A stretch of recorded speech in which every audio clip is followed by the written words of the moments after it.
Assalamualaikum warahmatullahi wabarakatuh.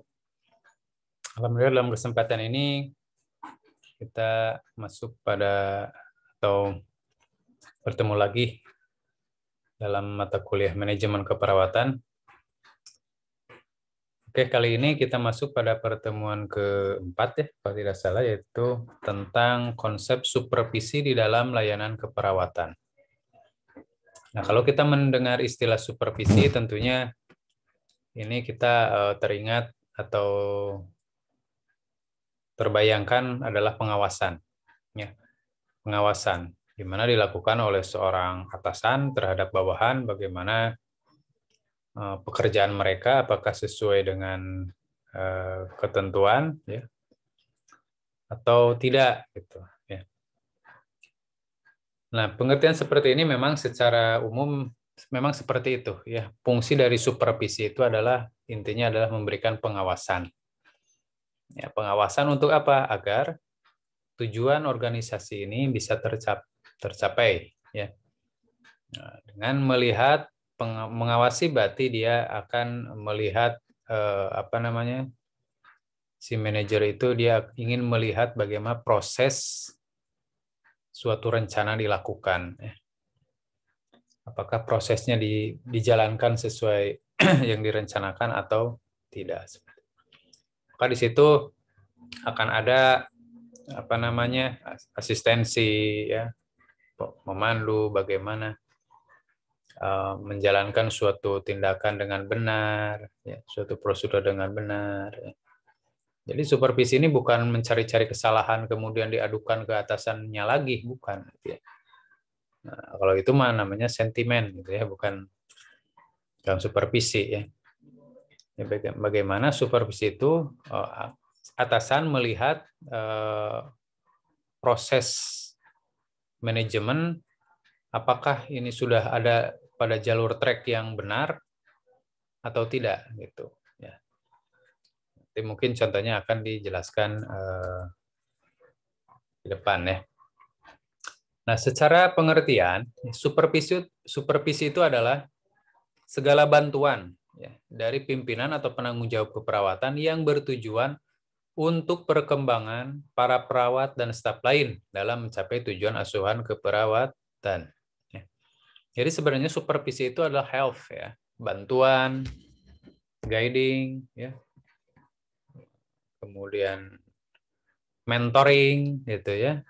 Jadi bagaimana si supervisor ini dia bisa memandu, gitu ya, memandu bawahannya agar berada di jalan yang lurus, gitu, sesuai dengan tujuan atau visi dari organisasi kita ini, gitu ya. Kemudian supervisi adalah tindakan melakukan pengamatan secara langsung dan berkala yang dilakukan atasan terhadap pekerjaan yang dilakukan oleh bawahannya. Ini pengertian yang secara klasik, ya, di mana atasan itu melihat kinerja bawahannya, apakah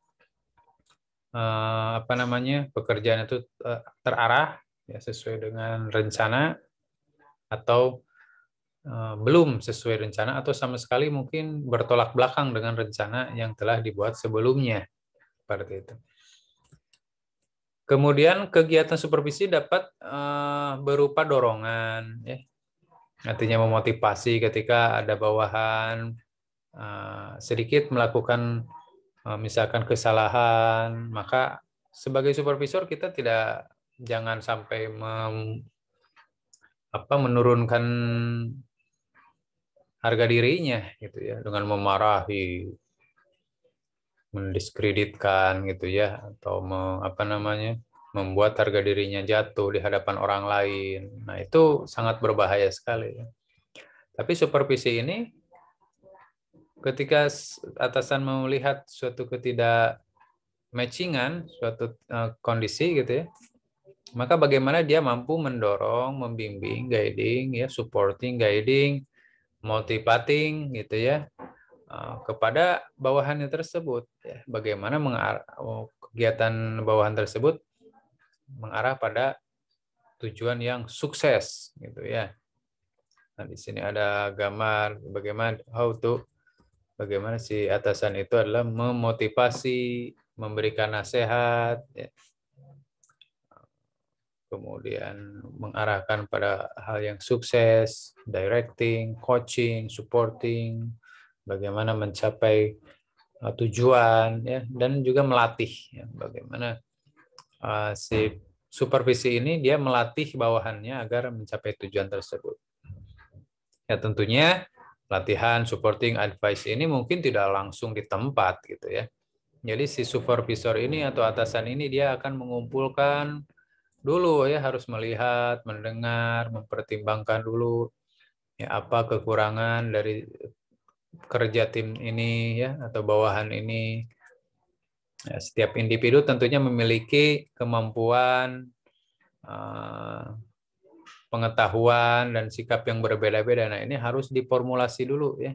Jangan sampai ketika bawahan melakukan kesalahan gitu, anak buah melakukan kesalahan langsung dimarahi di tempat gitu, di depan teman-temannya, apalagi di depan pasien semacam itu. Itu apa namanya sangat berbahaya sekali lah bagi keharmonisan tim atau organisasi kita gitu. Jadi seorang pimpinan harus bisa melihat dulu, mengkaji, mengamati, ya, dicatat. Kemudian pada saat waktu yang tepat, kemudian terencana gitu ya, baru mungkin diberikan motivasi, ya, diarahkan, dilatih seperti itu ya, didorong. Nah, fungsi dari supervisi tadi ya, yang pertama adalah menyusun rencana bersama. Ya, artinya di sini rencana ini adalah bagaimana setelah rencana awal kita buat bersama-sama tentunya ya, mendengarkan masukan dari bawah, disesuaikan dengan rencana atau tujuan organisasi ini. Gitu ya. Misalkan suatu ruangan ingin menjadikan bahwa ruangan ini adalah ruangan yang sangat nyaman gitu ya, yang tidak gerah atau bebas dari infeksi nosokomial, bisa ruangan kita ini. Nah, bagaimana di sini manajemen, pihak manajemen dan juga karyawannya yaitu perawat itu bisa menyusun rencana itu ya. Bagaimana penataan ruangannya, kebersihan ruangannya, kenyamanan ruangannya, kemudian hilir mudik, misalkan penunggu pasien, kerapihannya, ya, sirkulasi udaranya. Nah, ini perlu direncanakan ya, disesuaikan dengan tujuan seperti itu. Nah, rencana itu akhirnya dilaksanakan, seiring berjalannya waktu, mungkin ada saja hal-hal yang menyimpang ya ketika proses pelaksanaan rencana awal itu kita jalankan. Nah, di sini perlu adanya monitoring ya, supervisi itu di sini gitu ya. Agar si tim ini mengarah pada tujuan yang sudah direncanakan sebelumnya. Kemudian memberikan bantuan pada staf dalam menghadapi masalah. Nah, ini ya tadi bahwa kemampuan tiap orang itu kemungkinan berbeda-beda gitu ya. Ada seorang unggul dalam hard skill-nya, ada yang pada soft skill-nya, ada yang pada sifat sikapnya gitu ya. Ada kekurangan dan kelebihannya tiap orang. Nah, itu kita harus percaya. Akan tetapi kita harus memberikan kesempatan gitu ya. Kesempatan bagi orang untuk memperbaiki ya, bagi bawahan kita untuk memperbaiki apa yang kurang dari diri dia gitu ya. Nah, membantu juga kita dalam menghadapi masalah mereka, kesulitan mereka gitu ya. Apakah kita membantu langsung ataupun kita menggunakan pihak lain untuk memperbaiki kekurangan yang ada pada bawahan kita tersebut. Kemudian memupuk dan membangkitkan seluruh staf ya. Artinya di sini memberikan motivasi. Motivasi ini penting ya bagi seseorang yang sudah bekerja gitu. Karena rutinitas yang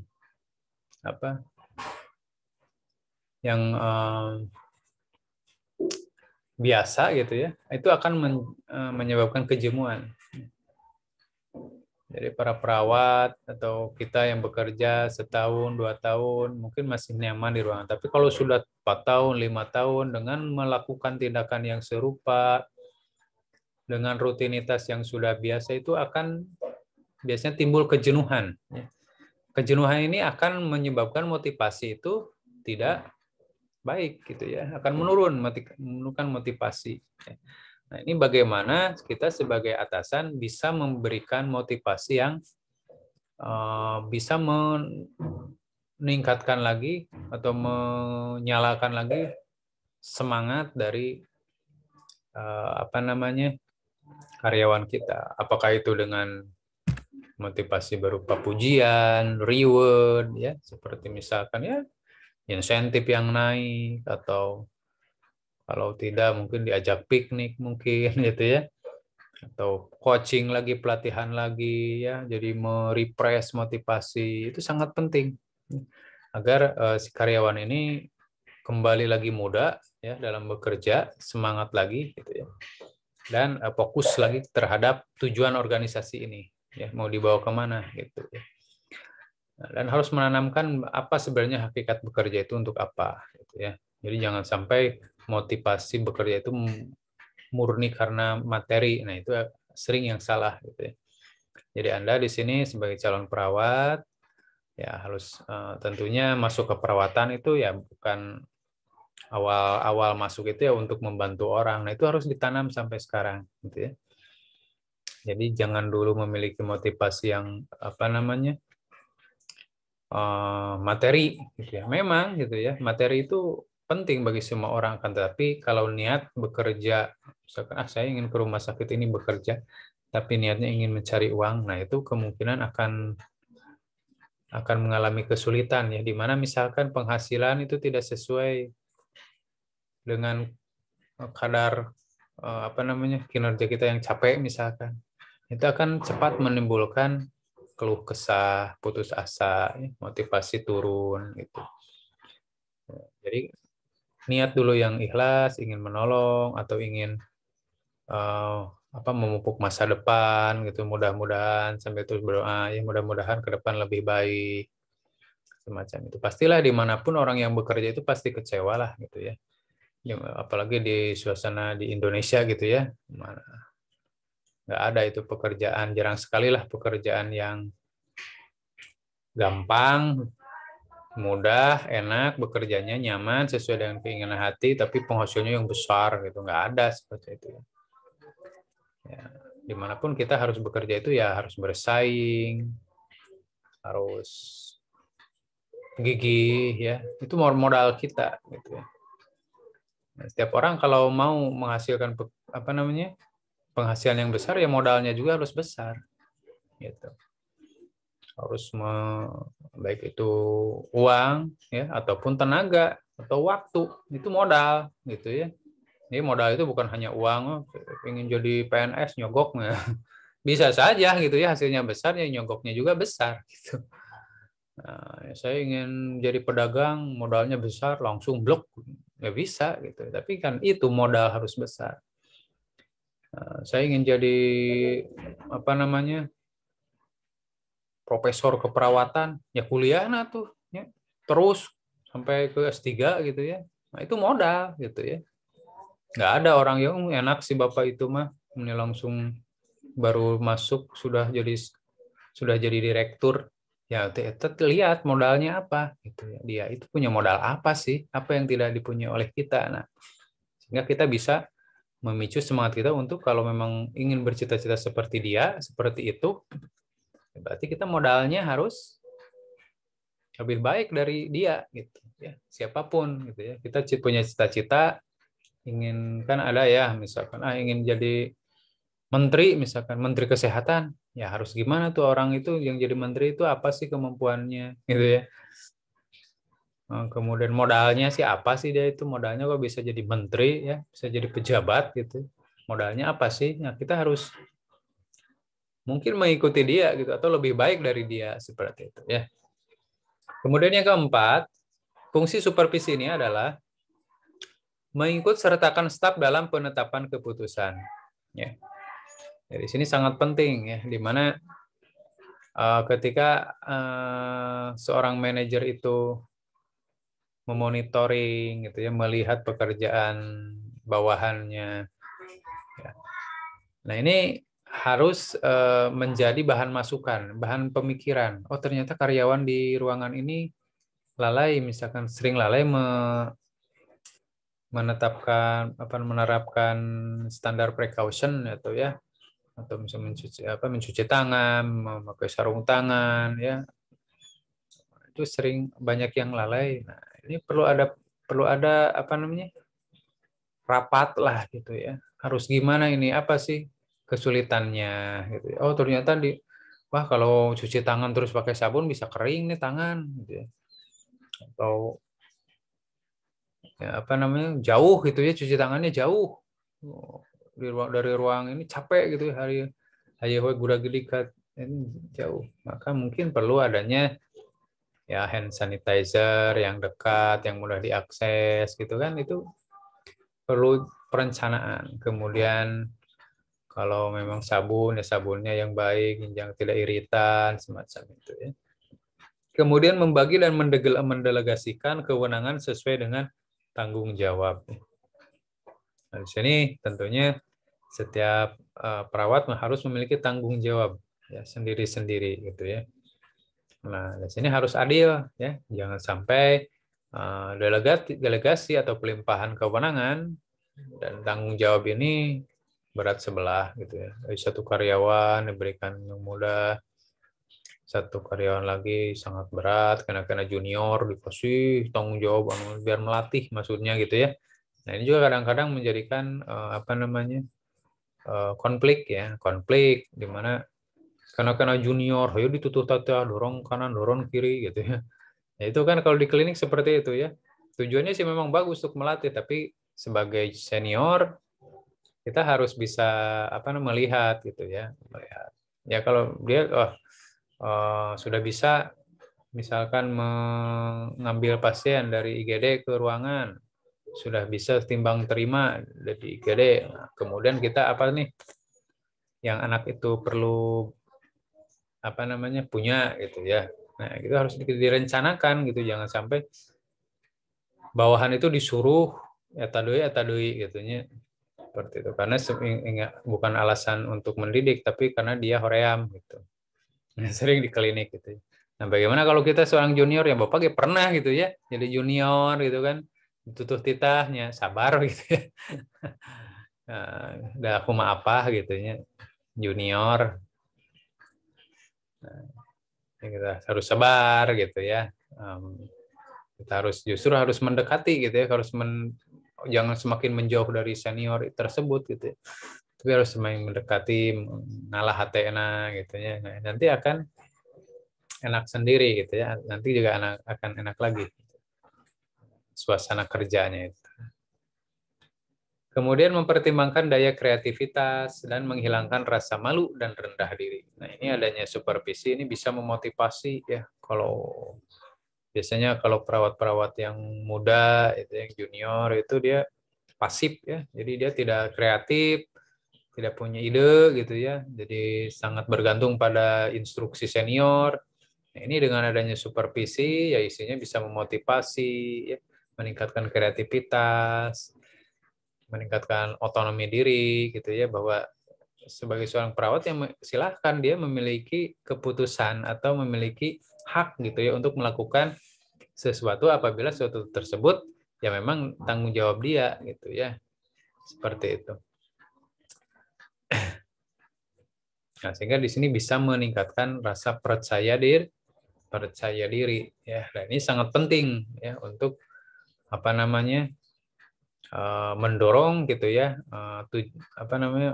kelompok ini atau organisasi ini untuk mencapai tujuan. Apabila para perawatnya itu kreatif, itu ya harga dirinya baik gitu ya, tidak merasa malu. Nah, ini akan menjadi modal yang sangat baik untuk organisasi dalam mencapai tujuan. Nah, pada prinsipnya supervisi itu ya adalah yang pertama, supervisi yang dilakukan harus dimengerti oleh staf ya. Jadi staf itu harus tahu tugas supervisor itu apa, gitu ya. Dia itu bekerjanya itu bagaimana. Ya.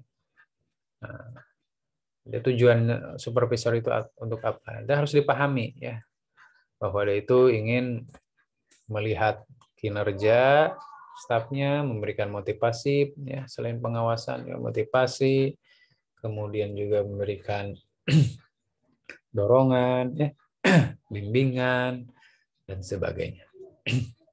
Jadi bukan untuk mencari-cari kesalahan. Kadang-kadang kan kalau bawahan, kalau ada supervisor itu mendadak jadi baik ya, jadi baik, jadi soleh gitu ya. Nah ini harus dibarengi juga dengan memang ya bekerjanya seperti itu sebetulnya.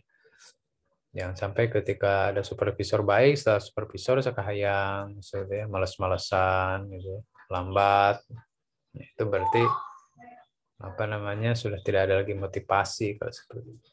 Kemudian supervisi merupakan kegiatan yang amat penting sebagai upaya dalam mencapai tujuan organisasi. Ya. Jelas ini ya, bahwa supervisi ini adalah bagian dari fungsi organisasi ya. Fungsi organisasi apa namanya?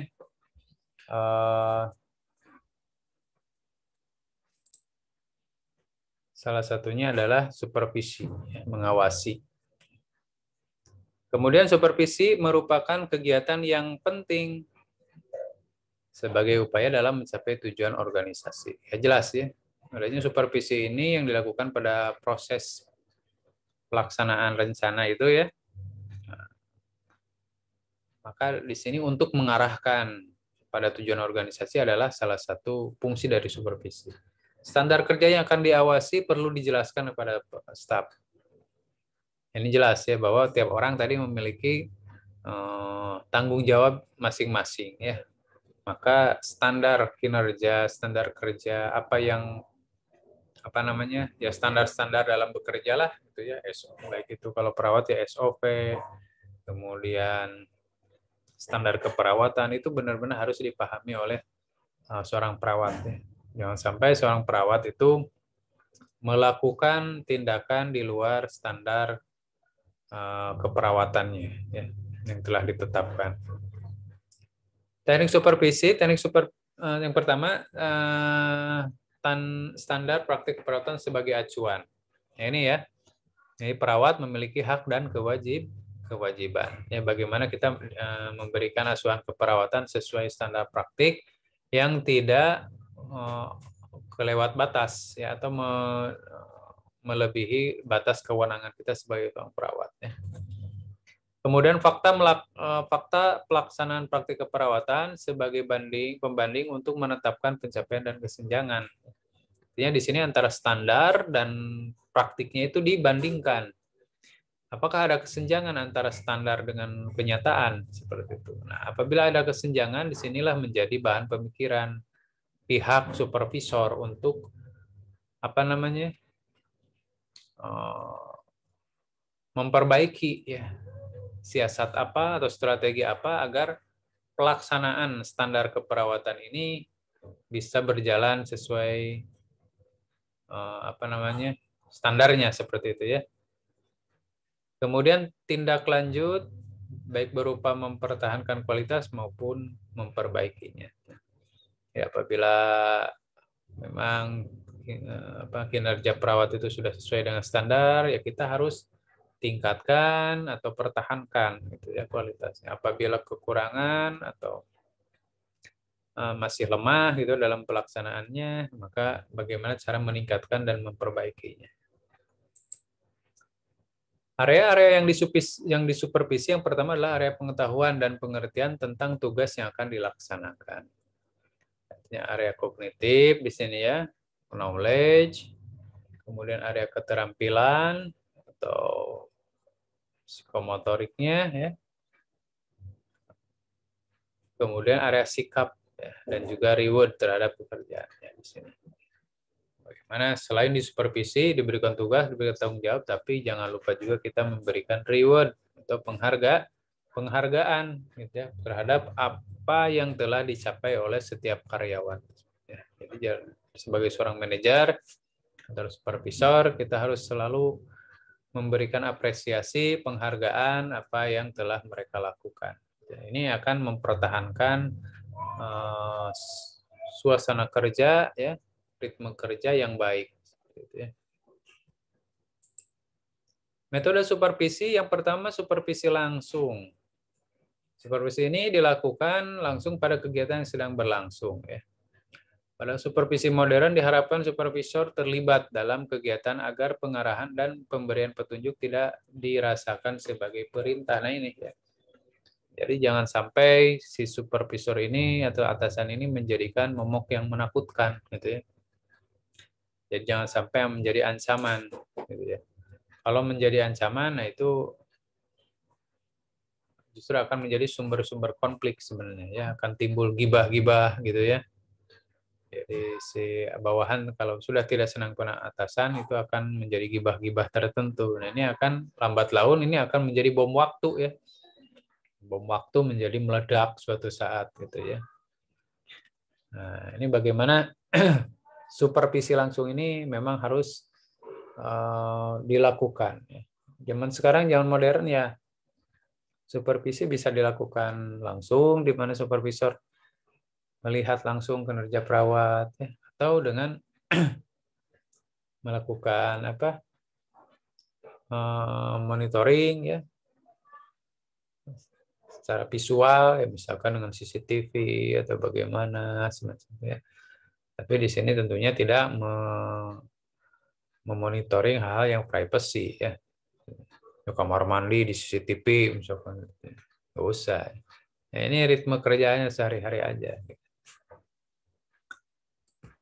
Kemudian cara memberikan pengarahan yang efektif. Pengarahan harus lengkap ya.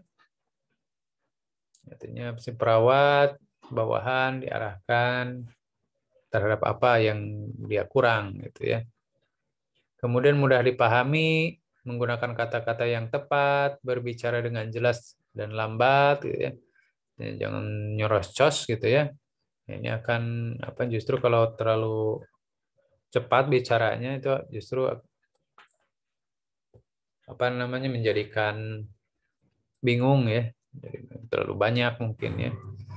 Karena terlalu fasih dalam berbicara, akhirnya bingung sama orang lain. Iya aja gitu, tanpa memberikan kesempatan untuk bertanya atau mengungkapkan hasil apa yang dia katakan gitu ya. Berikan arahan yang logis. Ya, jadi jangan sampai subjektif ya.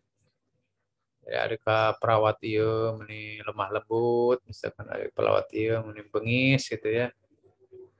Yang logis lah gitu ya, yang fair gitu ya, sesuai dengan tingkat kesalahannya.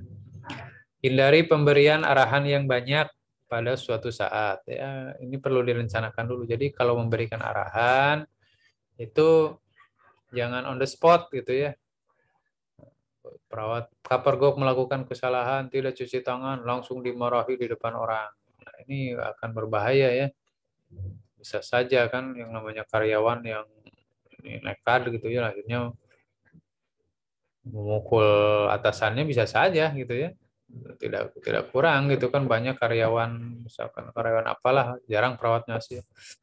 Karyawan pabrik misalkan malu diomongin kan di jalan dipegat dibacok. Ini jangan sampai ada dendam ya. Ini harus lemah lembut, harus fair ya. Kemudian pastikan bahwa arahan dipahami bawahan, yakinkan bahwa arahan Anda dilaksanakan atau perlu tindak lanjut ya. Ini perlu dipastikan bahwa apa yang kita omongkan itu memang diikuti oleh karyawan gitu ya, atau bawahan kita. Baik dengan supervisi langsung tadi ataupun tidak langsung. Jadi benar tuh apa yang kita sudah bicarakan itu dilaksanakan. Ya.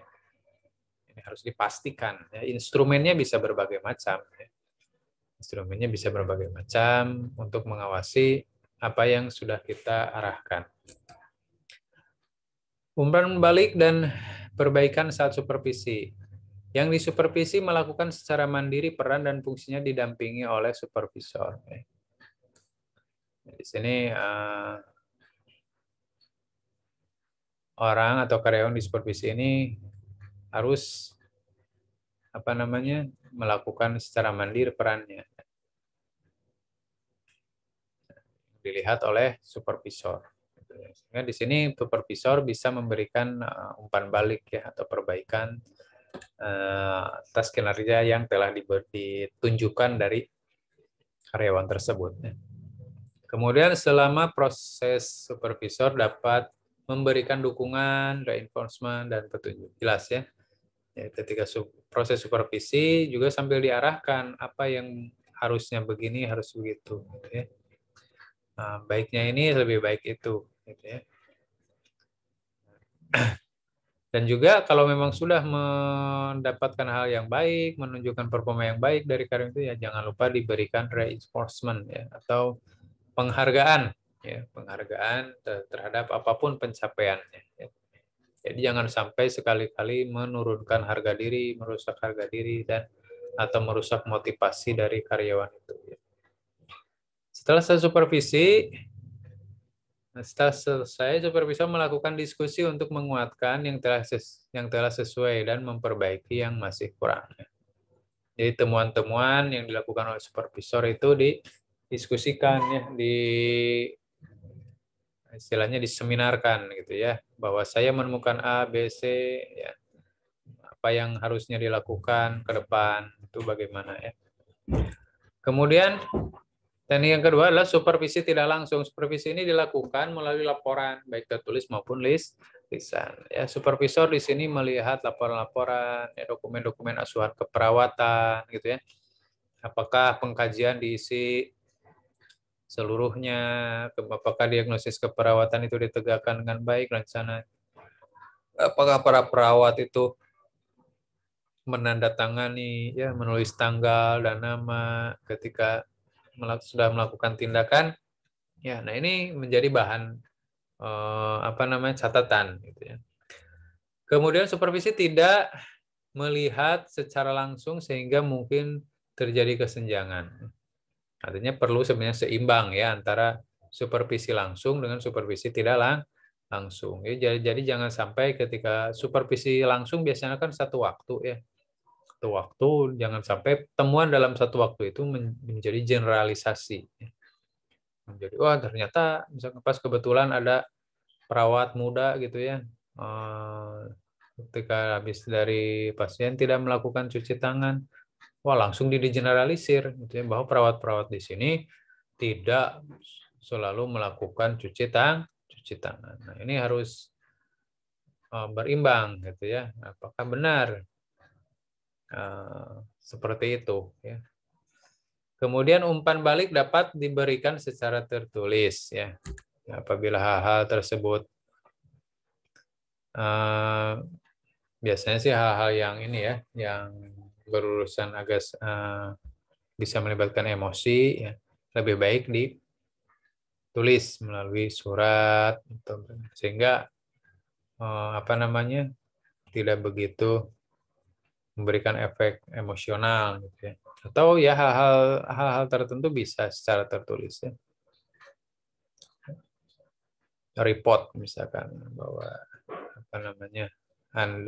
kekurangan Anda itu ini, sebaiknya ini, itu ditulis. Itu kadang-kadang juga lebih baik gitu ya. Tapi di sini jarang sekali kurang memberikan motivasi gitu ya. Beda dengan secara langsung memberikan, karena kalau berbicara langsung, bertemu langsung itu kan memberikan ekspresi ya. Jadi ekspresi ataupun improvisasi itu bisa terlihat lah ya apa yang dibicarakan. Ya, sehingga kalau tujuannya memotivasi itu bisa lebih memotivasi karyawan gitu ya dengan bicara secara langsung. Supervisor. Nah, ini pengertian dari orangnya ya. Supervisor adalah seorang perawat yang mampu melaksanakan tugas manajerial. Misalnya di sini perawat supervisor, perawat yang memang sudah lama bekerja di situ, memiliki kemampuan manajerial atau kepemimpinan ya. Kemudian kompetensi supervisor ini yang pertama bertanggung jawab pada atasannya, ya, seorang perawat yang profesional dan mampu mengelola pelayanan keperawatan. Ini harus dimiliki ya, harus dimiliki oleh seorang supervisor ya. Memiliki kemampuan sebagai pemimpin, memiliki sertifikat kursus manajemen dan kepemimpinan, mampu sebagai pengajar, pelatih, ya motivator gitu ya, menghasilkan dan mengkritik dengan petunjuk dan fasilitas kerja. Supervisor harus memiliki pengetahuan klinis, pengalaman kerja dan kemampuan melakukan pembinaan ya. Dia menjadi supervisor karena mungkin ya bukan mungkin ini biasanya sudah melewati beberapa lama ya menjadi perawat pelaksana gitu ya. Sehingga ritme dia, kebiasaan di tempat kerja gitu ya. Kemudian standar-standar ini sudah dia tahu gitu ya. Perannya dia sebagai perencana dan juga sebagai pengarah ya. Sebagai perencana dia mampu merencanakan sebelum melakukan supervisi. Sebagai pengarah dia mampu memberikan arahan terhadap stafnya saat melakukan supervisi atau asuhan keperawatan.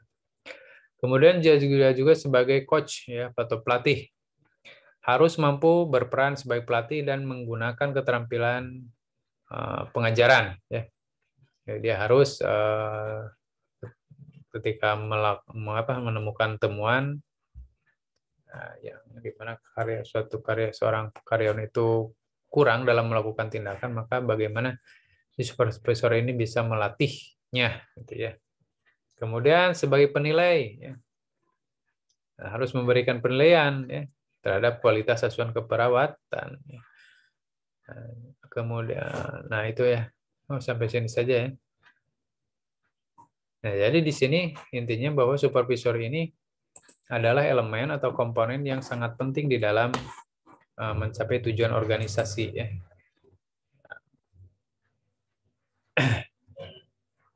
Bagi seorang supervisor, kita harus memiliki kemampuan selain kemampuan manajerial, kita juga harus kemampuan teknikal gitu ya, pengalaman dan sebagainya ya. Sehingga kita bisa menjadi role model ya, role model bagi bawahan-bawahan kita lah intinya ya gitu.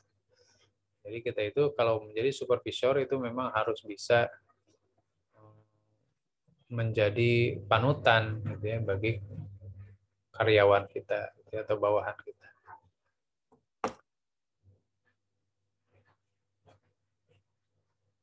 Baik, mungkin sampai di sini saja dulu ya pertemuan kita tentang konsep supervisi dalam keperawatan. Apabila ada yang ditanyakan, silakan bisa dijapri ya, Bapak. Oke, wabillahi taufiq wal hidayah. Wassalamualaikum warahmatullahi wabarakatuh.